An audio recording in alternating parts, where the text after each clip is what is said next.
Assalamualaikum warahmatullahi wabarakatuh. Nama saya Amsori Mahsusi, mahasiswa Teknik Mesin 2017. Di sini saya akan membahas soal ujian akhir semester Fisika Dasar 2. Yang pertama yaitu yang nomor 1, diketahui sebuah kawat lurus dengan spesifikasi sebagai berikut. Dengan spesifikasi panjang, N sebagai konstanta, luas, frekuensi, dan arus listrik. Nah, di sini juga ada catatan di mana P, Q, R diambil dari 3 digit NPM terakhir. Nah, di mana P dalam NPM terakhir saya yaitu 086, 0-nya diganti dengan 1, yang berarti P menjadi 1, Q menjadi 8, R menjadi 6. Nah, kemudian panjang yang merupakan R diisi dengan 6, N konstanta yang merupakan Q diisi dengan 8, luas yang merupakan P diisi dengan 1, frekuensi dengan nilai 0,25 Hz yang bisa dengan frekuensi kita bisa menemukan omega, di mana 2 PF dengan menjadi 0,5 pi. Kemudian arus listrik di sini yaitu P pi cos omega T, di mana omega ini kita sudah temukan kan di sini ya. Nah, kemudian sini menjadi sama dengan 1 pi cos 0,5 pi T. Kemudian di sini pada nomor 1 bagian B menentukan nomor 1 bagian A menentukan kuat medan magnet pada jarak 1 meter dari kawat lurus berarus saat 2 detik. Nah, di mana dirumuskan mu 0 dikali I per 2 pi dikali A, di mana mu 0 merupakan tetapan dengan nilai 4 pi kali 10 pangkat min 7. Nah, di sini kan arusnya kan sudah kita ketahui bahwa di sini arusnya pi cos 0,5 pi T. Kita bisa masukkan di sini. Kemudian 2 pi hanya di sini bisa kita tahu kan 1 ya.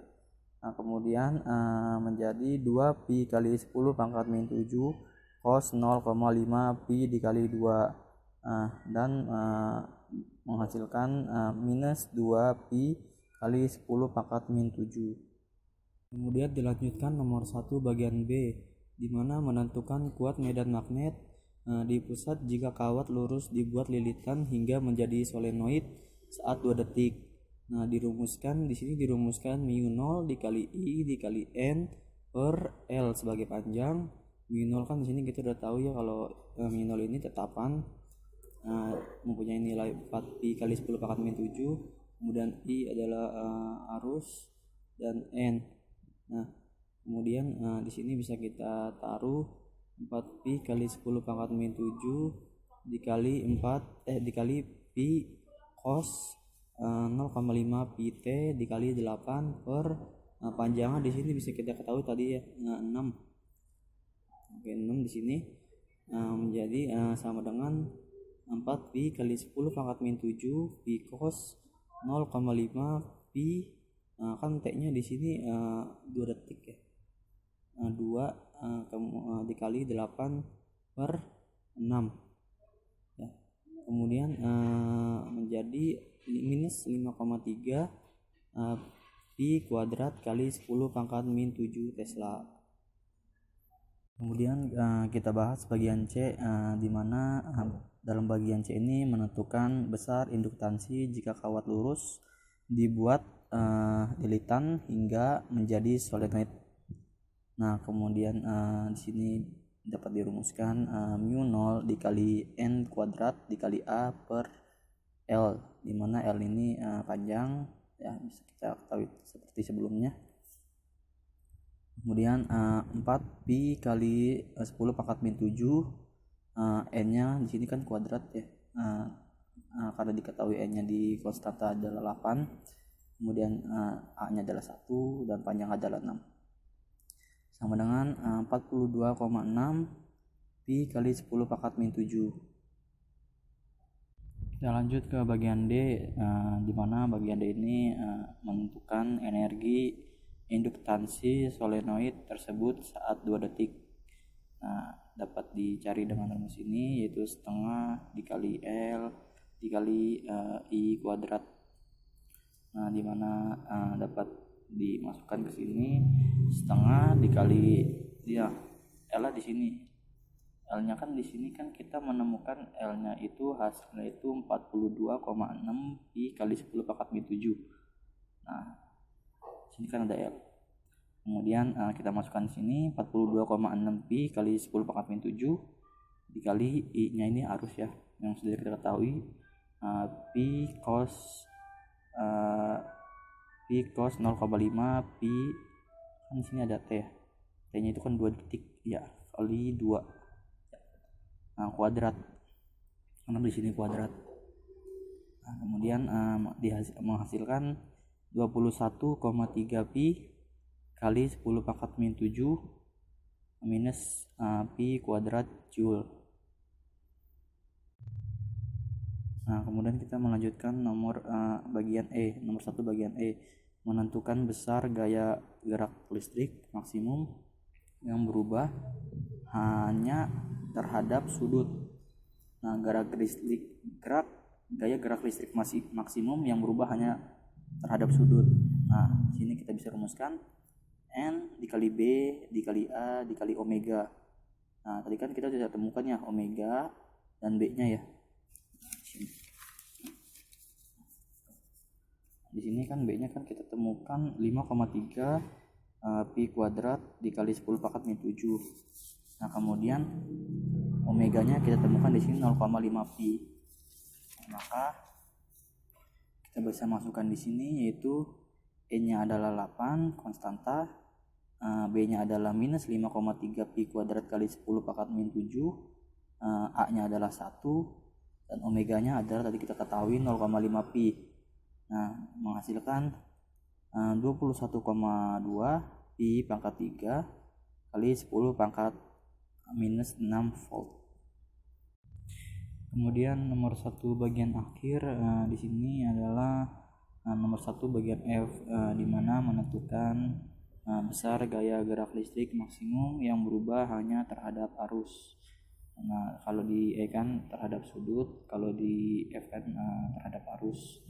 Dirumuskan dengan minus L per DL per minus L per dikali DL per DT dikali L, dimana L ini kita sudah temukan ya di sini ya. L-nya ini 42,6 pi kali 10 pangkat min 7 T. Nah, kemudian di sini kita bisa masukkan minus 42,6 pi kali 10 pangkat min 7 dikali minus pi kuadrat per 2 dikali 6. Nah, menjadi kan minus jadi plus. Kemudian menjadi 127,8 pi pangkat 3 kali 10 pangkat minus 7 volt.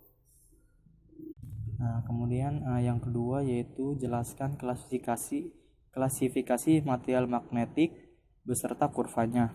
Nah, dimana yang pertama yaitu diamagnetik, merupakan material magnetik yang tidak memiliki dipol magnet permanen. Jika diberi magnet atau medan luar, maka akan muncul momen dipol yang berlawanan, dimana jika medan magnet luar dihilangkan, maka atom atau molekul diamagnetik akan seperti semula.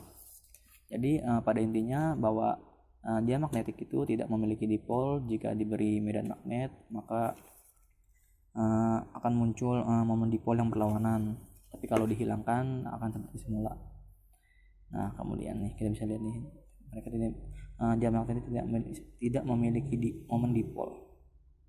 Kemudian paramagnetik merupakan material yang atom-atom dalam bahan paramagnetik memiliki momen dipol permanen, namun arahnya dalam bahan bersifat acak.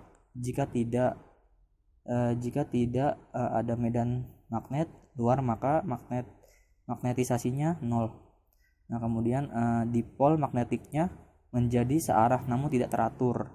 Nah, jika diberikan medan magnet luar, sebagian dari dipol magnetiknya akan terorientasi sehingga magnetisasinya lebih dari 0. Nah, seperti ini nih, bahwa paramagnetik tidak teratur. dipol magnetiknya tidak teratur namun searah. Kemudian ferromagnetik, di mana ferromagnetik merupakan material yang dipol magnetiknya sudah searah secara sempurna sehingga memiliki sifat kemagnetan yang kuat dan permanen meskipun tidak diberi medan luar. Nah, seperti ini bahwa ferromagnetik memiliki sifat kemagnetan yang kuat dan searah. Bisa dibilang ferromagnetik itu merupakan magnet permanen. Nah, di sini kurvanya. Kemudian antiferromagnetik merupakan material yang dapat digambarkan oleh dua jenis atom dengan momen magnet yang berlawanan arah atau antiparalel. Nah, jika tak ada medan luar, besarnya momen magnet yang antiparalel seimbang sehingga magnetisasi total sama dengan 0 atau bisa disebut dengan M sama dengan 0.